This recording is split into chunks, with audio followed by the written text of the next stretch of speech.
Hi everybody, welcome to today's webinar, How to Create a Data Cleanup Plan.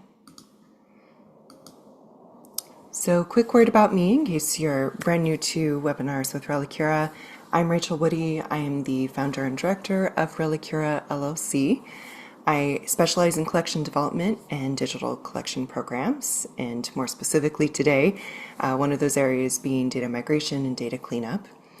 And then I have had more than 20 years now in archives, museums, and cultural heritage institutions, ranging of all shapes and sizes, and their data ranging in all shapes and sizes. A quick word about housekeeping before we jump into things. A link to this recording and links to any of the resources we mentioned, these will be sent out via email to everyone who registered. Those tend to be sent out about 24 hours after the webinar premiere. This session is pre-recorded so that I can deliver the maximum amount of information to you, as well as be able to answer questions or share more information in the chat during the premiere. Speaking of the chat, if you have a YouTube account where you're able to log in, YouTube does allow the ability to chat and share your own resources or ask questions, so feel free to use those. And the webinar video, because we are utilizing the YouTube platform, you have access to all of the typical YouTube tools, including being able to resize the video, putting on closed captioning, etc. And then finally, just please remember and respect that the content is my intellectual property and subject to copyright. Okay, so to get into it, our topic for today with the data cleanup plan is we're going to go over an introduction first of what exactly I mean by data cleanup, so we're all on the same page. We'll talk about common data issues, just to have a summary of what types of data cleanup we would want to be including in our cleanup plan. We'll go over some the priority cleanup areas, how to think through those, some thought prompts as we put this together, culminating in the creation of a cleanup plan and what aspects should be thought of and go into such a plan, even if it is just yourself, and even more so if it is more than just one person executing the cleanup. And then finally, we've got time for questions, and we've got resources to share with you because, of course, data cleanup is a huge topic, and so we've got a few different things that can help as you go through your journey. Speaking of resources and the fact that this topic is a pretty giant one, we have had several other webinars before this one. If you've not seen those yet, that's fine. They're not necessarily a prerequisite for today's topic. However, because we're providing more of an overview of the cleanup plan construction, there are going to be additional details and things you may be wondering or would like to reference as you put together your own cleanup plan. So if you've got questions about more specific things or want to get into like the nitty gritty of some of the cleanup strategies, especially where spreadsheets are concerned, there are additional webinars to check out. First one listed is creating a catalog workflow that works for you. This is a great intro one into data cleanup because it goes through the standards available to us as museum and archive professionals, has you think through the typical types of data messes that can occur, especially if standards have shifted or if there wasn't necessarily commitment to standards in the beginning, which is common for all of us and our organizations. So a good foundational one to jumping into data cleanup. The next one, data cleanup, where to begin. This gets into the data cleanup strategies, which we will reference as we go through the data cleanup plan creation. Those strategies we've gone in detail into in this particular webinar. So if you have more questions about the strategies, what are they, how to actually do them, that is the webinar for you. Then the next two are cleanup with Excel, and it's literally a walkthrough of the strategies that I typically use the most that tend to, if you are able to, as a cleanup strategy, use a spreadsheet, which is common for a lot of our systems. Then this part one and part two webinars can be helpful as you look at your data, goes through the data assessment piece of it visually, as well as how to execute some somewhat basic Excel commands that can help you with those like more bulk cleanup actions versus the more line by line. All of these are available on YouTube. You can go check them out at any time. Okay, introduction to data cleanup, just so we've got a foundation of what we are working with. Data cleanup is the act of improving data so that it accurately describes collection items, meets industry standards, and facilitates meaningful discovery of information. So very much there's multiple reasons why we could be doing data cleanup, but essentially the act of bettering the information, whether for terms of accuracy or to better facilitate the search and discovery piece. All right, for data cleanup goals, which can be helpful to think about, especially as we think of putting together a data cleanup plan, our goals are the data for each object is accurate and complete. So golden rule number one, basically, as we think about our data. The data is located in the appropriate fields of the collection management system and in the correct format. You'll notice this one pops up again as one of the more typical sort of data messes that we tend to find, which again, very common, especially as use of systems change or even the systems themselves changing. Our next goal, there's data in each of the minimum requirement fields. So this goes back to standards, which is one of the things covered in our catalog workflow webinar, committing to those standards and then assessing your data against it to see what of those standards you may have some gaps in. Our other goal, data is consistently used and formatted where appropriate. So knowing, having data showing up in fields consistently, this is especially important if those fields are ones that support browsing or search capabilities. And then of course, the more controlled vocabulary or hierarchical fields that are incredibly dependent upon the data being accurate in order to facilitate and provide accurate information. And then finally, that the data follows best practices set forth by your institutions, and then any established internal practices specific to your organization. So for us in our fields in museum and archives, there are a variety of standards we can pull from and reference. It's good to have a commitment to those and have those specifically identified. As well as any of our institutions, there are usually at least a few local practices that can be specific to the operations of the museum or archive, or specific to the type of collection and the information that's helpful for you as collection stewards to help with that care and management piece.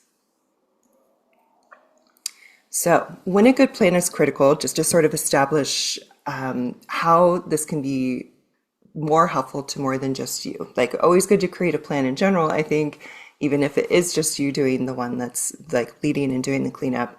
But there are some other scenarios in which I want you to have in mind as you create the cleanup plan, because this is where the cleanup plan can be leveraged to be incredibly helpful or influential. So one of those when there is a large amount of cleanup to perform, even if it is just you and you think it might be a little silly to create a plan, which I get, but it can be incredibly helpful, especially if there's more than just this one thing that you're trying to clean up. It can help with project management, allotting how you may prioritize or slot in particular cleanup items. So helpful in general, especially if there's more than just like one little thing that you're doing. It can help as you go into a collections management system migration. So if there's the potential for you to be moving to a different CMS, even though we may be following standards and you could be moving from one museum CMS to another museum CMS, unfortunately or fortunately, good and bad here, systems are different. And so even though we may be putting things in fields in a particular way that meets standards, those fields may be formatted differently or separated or just a different formation and function that may lead to you needing to format or clean up your data in a particular way. And also because our systems and our data, I have yet to find an organization where their data is 100% clean and accurate. And so there's usually always pockets or gaps in our data where we need to spend some particular attention in order to have a successful migration to a different CMS.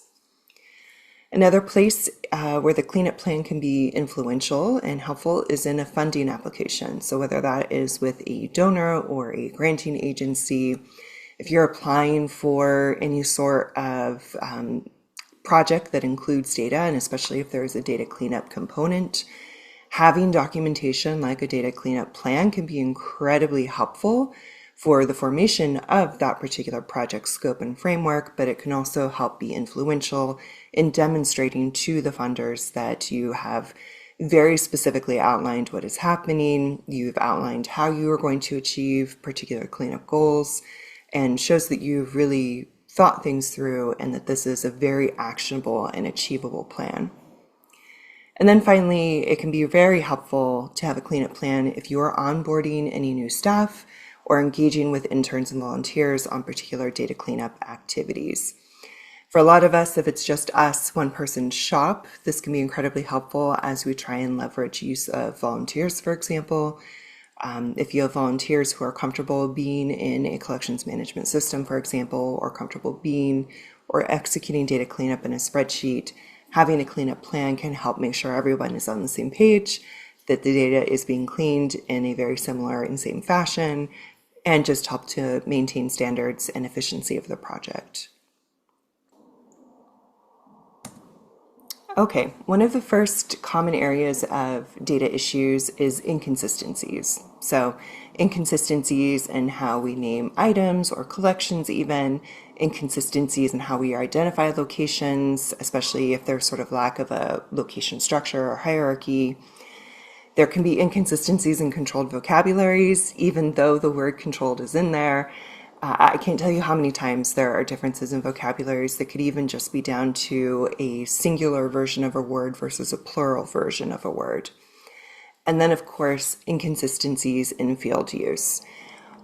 The field use, as you change systems, this can be very common, and even just changing practices as your use of a system evolves, as the museum or archives evolves.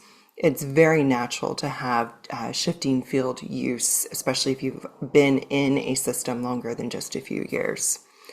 So any of these inconsistencies, I see these everywhere. These are very common. This is nothing to feel shame or embarrassment about in terms of having these data issues. It's just sort of the nature of the beast, right? We work and create and manage a ton of data, and it's usually more than just us. We've inherited past practices, changing expectations, changing projects. Like, there are so many reasons as to why these kinds of data issues can be present. Another common data issue is formatting challenges. So depending on the shifting of systems, or whether the system you're currently in is perhaps more free form and more free text, for example, versus a system you're hoping to migrate into, which is much more structured and strict around certain field types, you will most likely run into some formatting challenges.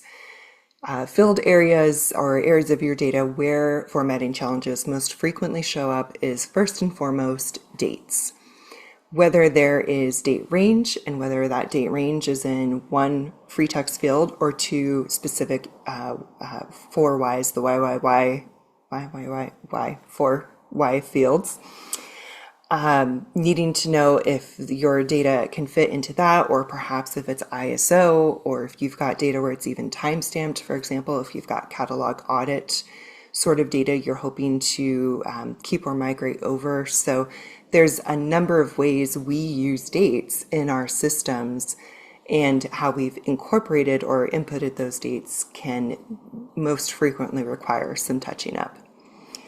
Dimensions is the next one. Dimensions tends to fly under the radar for a lot of people, which I get. There's so much data we're working with, it's not necessarily the first thing we think of or keep track of in terms of how the data is looking.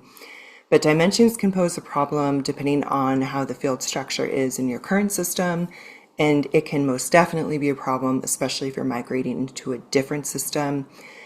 Because every system can be different, again, even though the standards are the same that they're built upon, how they capture that dimension data in this case can really vary quite wildly. So there might be some significant data massaging and formatting you need to do in the dimensions area, especially if you're looking at migration.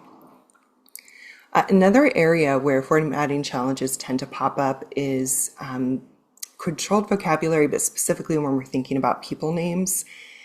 And this can be because people names, especially when we're inputting more local people or persons related to our collection, the systems will tend to allow us to do that, which is great. But as we have different staff, or even if it's us ourselves, but at different points in time, we can very frequently and very easily put in different variations of people's names, different formatting. Are we using honorifics in terms of like Miss or Mrs. or Doctor? So all of those different sort of practices can lead you to having 2, 3, 5 different versions of a name where all 5 of those names are one person. So that tends to be one area, and very specifically the people name area. And then more generally, any sort of hierarchical data, locations and thesauri especially, those are areas where, depending on the system and how much it may allow you to do sort of in a way to be flexible, which is helpful and great, but it also can lead to some major formatting issues in terms of, did we refer to the museum address, for example, and then the room, the shelf, the row, or in some of these, did we just like leave off the museum name and we jumped right into like which room it's in? Or for some of them, do we only have like a shelf number and we're assuming we know which room it's in, depending on size, and of course, how you've identified your location. So locations especially can be an area that is deeply in need of formatting structure and more strict guidelines, and is certainly something to focus on as a collection steward, because knowing where our collections are and the consistency of being able to interpret that location accurately is critical to our care and management of those things. And then sort of other types of issues that I definitely want to highlight for us as we think about data issues in sort of a broad sense is data in little used fields. So fields that aren't necessarily required, fields that you don't use frequently, and yet they are fields that when they are used are important to you or are important to whoever is facilitating care and management of a collection or researching or users, for example. It could be data that's still very important, even though it's not frequently in place with all of your objects. So those are areas to pay attention to, especially since they are infrequently used. The chances of them posing particular data issues can be a surprising flare-up. So one of those like flags for you to check and think about those. Another area of data issue is similar data placed, but in different fields.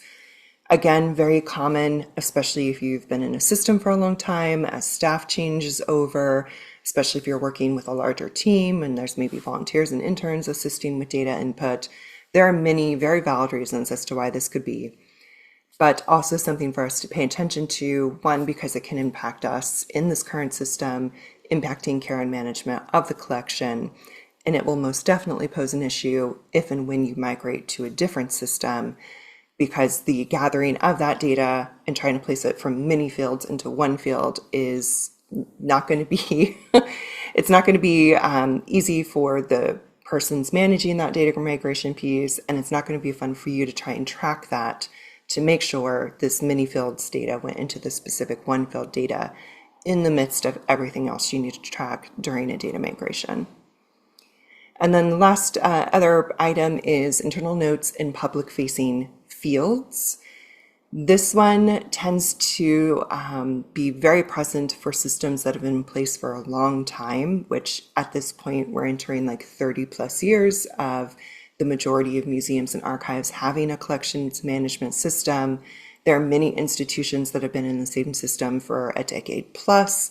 And so in those instances, it can be quite common as staff transition as well as our use of a system changes, where we tend to find internal notes in like an object description field, for example, where something about object condition or the provenance is mentioned in the description, perhaps because there wasn't other fields available at the time, or because maybe the staff person or whomever wasn't familiar that there were other fields available at the time that were more appropriate to put into versus trying to capture everything into that object description field, for example.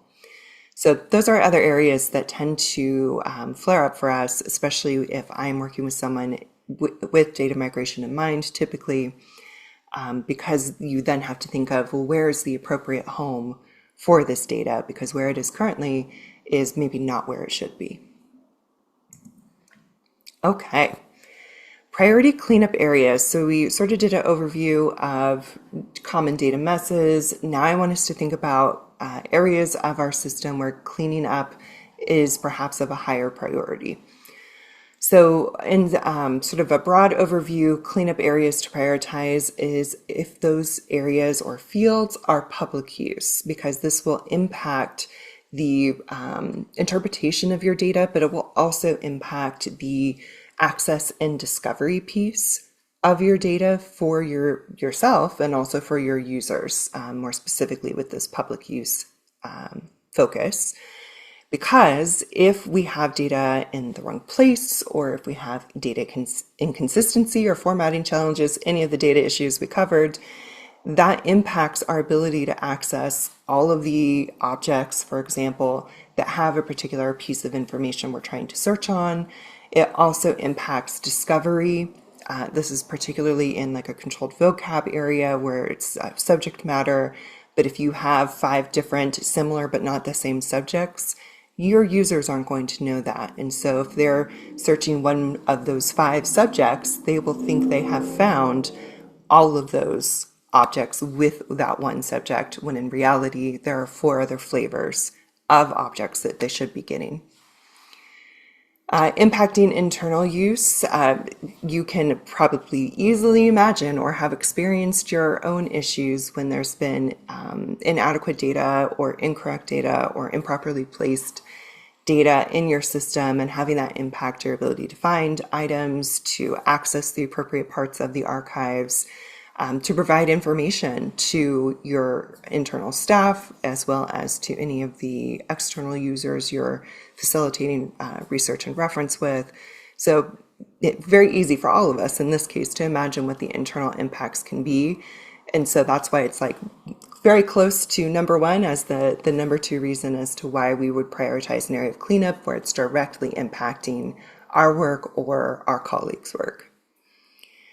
Third reason is stewardship, so care and management, so focusing more on the pieces perhaps of like collection conditions, focusing on location accuracy and location formatting, for example, those aspects where it's very specifically focused on care and management pieces, and helping to facilitate the efficiency, of course, but also to help make sure that we are not innocently, but that we are not necessarily ignoring or not realizing that we're not seeing the full picture of our collection, especially if it's a picture of collection health. And then finally, other cleanup areas, depending on purposes of the data cleanup that you're undertaking, or depending on the type of work or focus of the particular collection that you're working on. Thinking through those, more specifically, at least that comes up with the clients I partner with, is that they're doing this data cleanup for a migration into a new collections management system. And so the priorities may not necessarily be the more regular everyday priorities if we wanted to increase our collection discovery, for example, with cleaner data. And instead we need to clean our data because otherwise it won't make it into the new system, period, or it won't make it into the new system appropriately. And then we're going to have different kinds of cleanup that needs to happen in a new system, which when you're moving into a new system is kind of the last thing you want, at least emotionally, is to have to continue cleaning up the data in a new system. All right, so getting into more specifics of the 4 areas we just mentioned in terms of priority. Thinking through that public use piece, as you're identifying areas of cleanup, I would suggest highly used access points. Hopefully, if you're assuming your collection's data is publicly searchable, you should have some sort of dashboard statistics that indicate to you which fields are being highly searched against or highly viewed via like browse, points of access. If for some reason you don't have dashboard statistics or for some reason you don't have access to them, then intuiting in terms of what are the most likely points of access that our public uses. For example, subjects are always very highly used. That's going to be at least one of the areas you're going to want to take a look at in terms of public use points of access. Other areas may be where the location is. If you're a museum, like is this object on display, for example? So thinking through, if you don't have statistics to inform this, what are the likely points of access that you need to take a look at from that external user side? Thinking through internal use, the areas to focus on and identify in your house is frequently cited in used data. So thinking through you as the collection steward, what are the fields that you depend upon to inform your work with the collection, as well as any other staff that tend to use the information in your database quite heavily. So if you're a museum, curators are usually one of the number one users for you as an internal stakeholder. If you're in archives and you're in an academic setting, for example, then typically professors or other areas of research across campus. So thinking through internal users as well as yourself as an internal user and the fields that are dependent upon to be accurate, complete, searchable, consistently used, that kind of thing. The next area is stewardship. Just to get into the specifics of that care and management piece, thinking through provenance, especially as museums and archives increasingly move towards transparency and very actively public transparency. Having that provenance piece now be publicly available means a lot of us have to clean up the data so that it's public readable, because otherwise when it's internal notes, we tend to be a little bit more lax about how those go in. So making sure like the house is in order in terms of the data in the provenance area. We also want to think about care of the item. So depending on the system you have, and if you've had a person who's been able to focus on the condition of collection items and any care they may have received, that tends to be another stewardship area that could use some love in terms of the information in there. Another area is just the management of the item. So on a very basic level, it can be the management of just where is the location of this item. Management can also mean the sort of intellectual custody of the item if it's been used in exhibitions or loans. So anywhere the information of that particular item or collection requires some management on your part. And then finally, and something that is rare but yet critically important, is information we need in an emergency setting.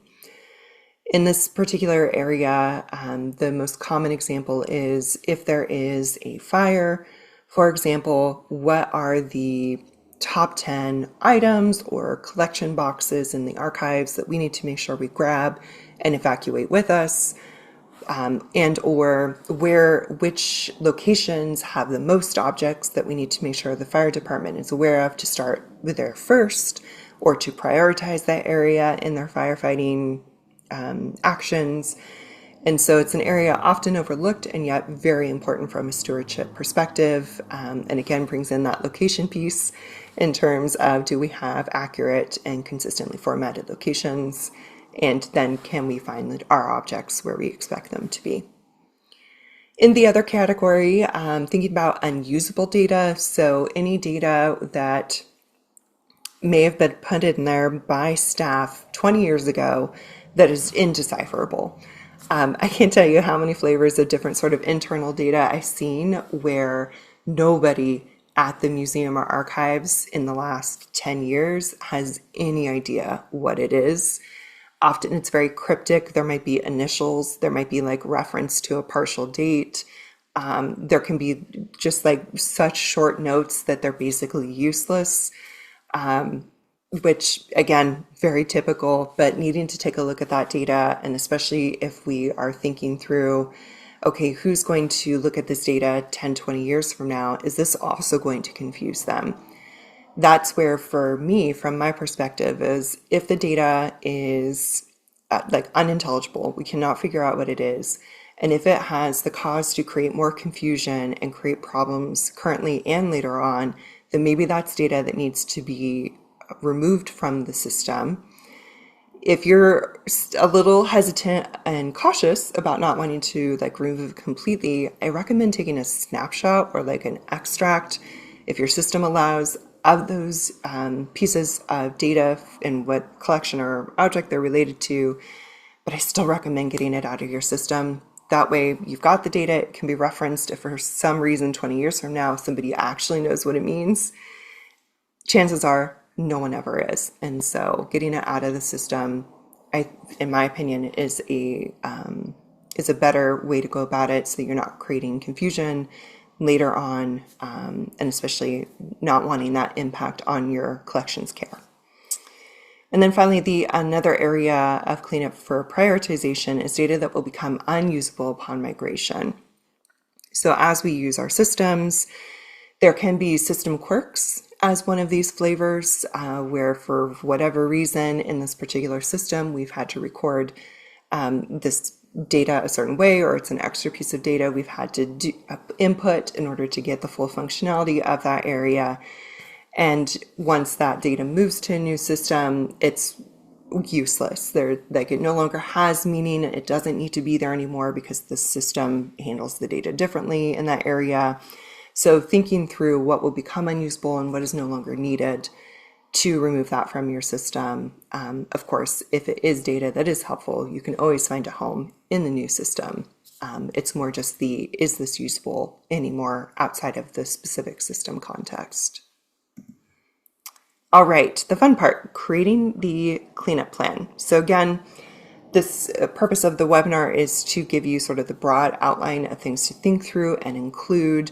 And then we've got some resources for you to identify like the specifics of your own setting, because of course, every organization is going to have different data and different collections, of course. And so the areas of your focus are each going to be different, and your data messes, while similar flavors, will be different.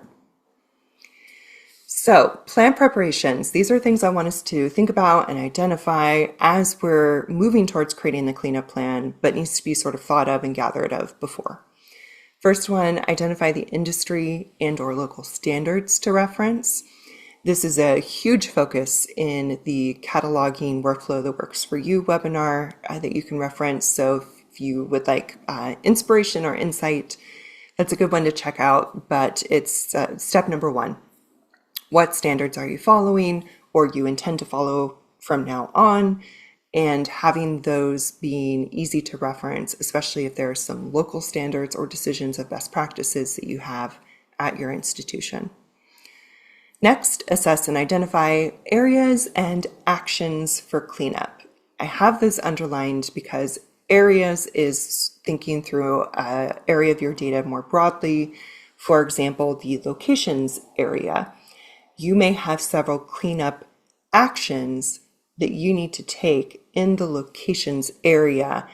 However, because each cleanup action is going to be focused on a different part of your data or requires a slightly different way to clean up that particular data, you are going to have multiple actions potentially for each prioritized cleanup area. So it's sort of like bullet, sub-bullet sort of structure here in terms of what we want to think through for our plan.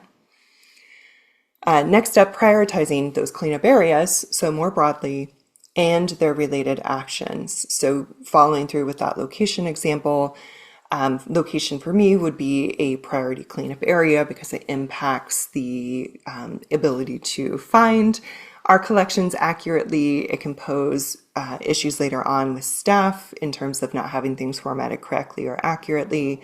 It can also impact that emergency response in terms of making sure we have collections taken care of appropriately. And so for me, I'm focusing on locations, and it's a high priority area. And in locations, I have two specific cleanup actions that need to be taken. So having those identified area and actions and the priorities in the midst of other areas of cleanup data you have identified.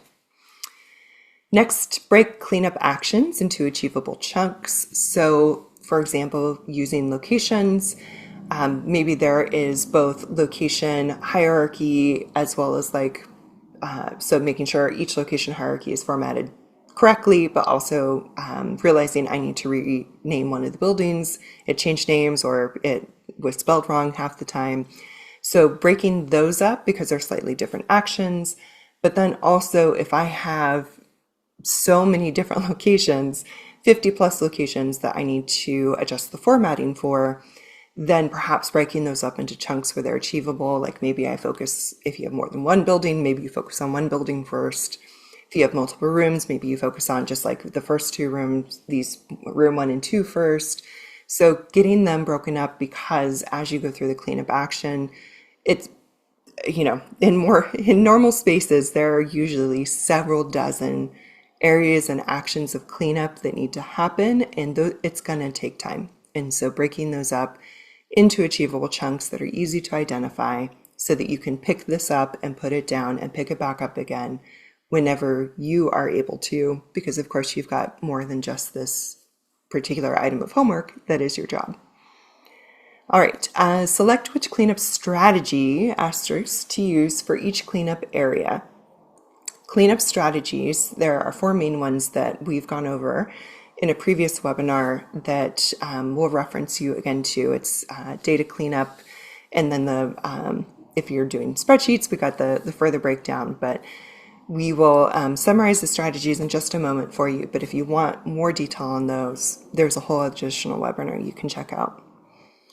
And then estimate the time it may take for each cleanup action. So knowing what the size of the cleanup area and actions are, in terms of like how many records need to be touched, for example, or how many location hierarchy areas need to be touched. And then how long, based on the cleanup strategy you can use, how long will those take? And we'll get into some specifics in a second. And then adjudicating the level of expertise and access needed. So depending on the cleanup strategy you can do, for example, if it's cleanup you need to do in the system on the controlled vocabulary area, that tends to be an area that's a little bit more locked down. Maybe that's only an area that you have access and permission to do, for example. Another area may not be as locked down, but requires staff knowledge. So for example, if there's cleanup happening in the object condition information area, then perhaps somebody who has knowledge and like contextual expertise in that area should be the one to perform that type of cleanup. So having that indication, especially as you're putting together and amassing the areas and actions of cleanup you want to do, that's another important factor to think about and identify in your cleanup plan. Okay, so the 4 cleanup strategies, a quick little summary for us as we start to move forward through the cleanup plan. And again, for an hour-long breakdown of these, you can check out Data Cleanup Where to Begin. But the 4 main ones tend to be cleanup that can happen in a spreadsheet. So maybe you don't have a CMS and all you're using is a spreadsheet in general. Wonderful. In that case, you can do spreadsheet cleanup. Or if you're in a collections management system where you can export parts of your data, typically usually per module, for example, you can perform cleanup in that spreadsheet and then upload it to your system to upload those changes. That tends to be pretty common, though there are a couple of systems out there on both sides of the cost spectrum that tend to be more locked down, so it may not be an option for you. Which leads us to record by record. For example, Past Perfect tends to be one that falls into the record by record unless you're working with the Past Perfect vendor. And so cleanup in that case, while you can contextualize and think through in terms of what your data overall shape is looking like in areas of cleanup, the actual action of cleanup has to happen on a per record basis. And in which case your instructions for your cleanup will look different than your instructions for if it were in a spreadsheet. Next action is the find and replace. So some systems will allow sort of bulk changes or bulk updates that you don't necessarily need a spreadsheet for. You can actually execute within the system. This tends to be especially true for areas of like controlled vocabulary, or fields where there's specific data or data formatting that's happening that you can easily sort of swap one out for another. And then our fourth option being vendor supported. This can look in a variety of different ways.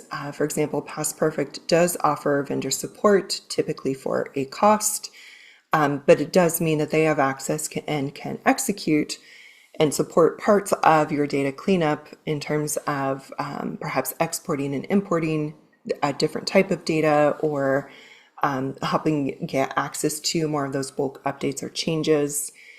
There are other systems, for example, like Lucidia's Argus system, where you can do the spreadsheet with export import in many of the areas. There's also the vendor supported option where you can team up with them and their support. If you're in a subscription model with them, their support is actually pretty generous, especially in any sort of like cleanup sort of strategies. They're pretty good partners. Now, each of these cleanup strategies, even if you had access to all of them, there may be areas of your data where one makes sense over the other, or you may only have access to one or two of them, and so planning and assigning the cleanup strategy accordingly. If you are not sure what your system allows and you do have a vendor you can contact, like that is step number one, learning what the options are for your different cleanup actions. If you are in an open source format, and if the open source community is still active and healthy, then you'll usually find some great advice. If not already documented for you, then certainly speaking with the community forums. So two different flavors, open source versus vendor supported, but you should still be able to get that type of information of what is possible in terms of different data cleanup strategies. Okay, with all of that information, formatting and starting to put together the cleanup plan. For the format itself as the plan, I recommend first and foremost table of contents, which tends to be the last thing I create after I've put all of this stuff together, which whether you can do that first or at the end, doesn't matter. I just want to make sure you have one by the time you've finished the document. It can be incredibly helpful as a snapshot of the information that is contained in your cleanup plan, but it is also incredibly helpful if it's more than just you looking and using the cleanup plan to identify where the information is that different people need and perhaps more easily navigate to the area that they are working on more specifically. Then provide a summary outline, asterisk, because we'll get into more detail in a moment, of each section. So table of contents, yes, especially if people are working with it electronically, they can hyperlink via Word doc to where they need to go. But then having sort of a summary outline of each section. So for example, in my miniature example of a cleanup plan, perhaps I'm focusing on locations, people's names cleanup, and dimensions formatting cleanup. I want a little summary, perhaps a little paragraph for each of those areas where I am describing what the issue is in more of a narrative format and how perhaps I am approaching it. So for dimensions, for example, we want to take our free text dimensions and format them into the now separately provided fields for each of those numbers and unit of measurement. And we plan to do that via a spreadsheet import or export import situation where we can strip it out and put it in the right fields. Which gets me into my next bullet, include a description of each cleanup strategy available. So mentioning it in the summary and then having a very clearly documented with our system, we have available to us the ability to do cleanup in a spreadsheet, export import fashion, and or using a find and replace functionality in these particular modules. So identifying for everybody early on what you have ascertained as your options for cleanup. Finally, consider including a section for frequently asked questions and FAQ, any resources, for example, if there's internal documentation for the system that is helpful, link out, great. Maybe there's a standards document that's internal that you want to reference, great, include it. And then links to any sort of best practices that you are wanting to follow. For example, cataloging cultural objects, CCO, you want to link out to make sure that all of your staff, interns, and volunteers are aware that's the standard, and that's where we can find additional information. All right, the outline, getting into more specifics of the outline. I think listing every cleanup action in priority order can be incredibly helpful, especially as you batch them in the different cleanup areas. In that outline, including the quantity of records per cleanup batch. So using my location example, if there are 20 different location hierarchy areas that I know need serious help, my quantity for that is going to be 20. In other areas, the quantity we can number in the thousands in terms of needing to be cleaned up. For example, dimensions, if we're changing all the dimensions across 10,000 objects, then I know I have 10,000 dimension entries that need to be reformatted from one free text to different fields, for example. Having the quantity listed can be incredibly helpful for making decisions of, does this need to be broken up further? Does this need a grant to hire someone to help us with this? Is this an achievable cleanup I can do Friday afternoon, or is it something I need to dedicate a week or several weeks to? Identify the estimated time for completion. So part of that's going to be based on the quantity of things that need cleaning, as well as the estimated time for executing that cleanup depending on the cleanup strategy. For example, if we are changing things in a spreadsheet, it can go more quickly depending on what the data is. It can go more quickly by doing it in a spreadsheet form than by doing it record by record. This can be especially true if we're moving data that's in one field to another field, which could be like a straight up copy paste from one column in a spreadsheet to another. So cleaning 10,000 records, moving one field to another in a spreadsheet could take like 5 minutes. Whereas if you were doing that record by record, it will look very different time-wise. So knowing and identifying estimated times can also be informative for what's achievable. And then indicating if work can be performed by a volunteer, intern, or staff member. This is very important, especially if you are including more than just you. And in each of those areas of cleanup identified, who is appropriate for that cleanup, which can be based on expertise as well as do they have access to that area to do that cleanup. All right. Now that we've got like plan, format, outline, getting into the good stuff, the meat of the plan in terms of what each cleanup section should come with. We need a priority level, and I recommend having the priorities in order so that the front of your document is the highest priorities. That's just me. Maybe you want it alphabetized. Regardless, identifying the priority area, very important. Next one, quantity of records affected. So as you learned, quantity can impact how we approach it, who approaches it, what cleanup strategy we use, how much time it can take for a variety of reasons, quantity of data, even just to make sure we got it all, very important. Next, a description of the issue. So thinking narratively at first, sort of describing what's happened and maybe even context of sort of why it happened, if you know. Followed by visual example of the data issue present. This is so important, especially if it is more than just you cleaning up. But even if it is just you, there's going to be so much different data you're looking at. Reminding yourself of what some of the variety of issues can be in that field and all the issues you should make sure you're looking for cleanup, very important.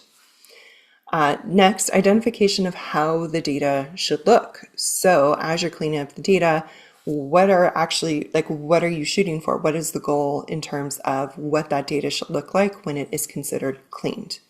Because nobody wants to do this a second time.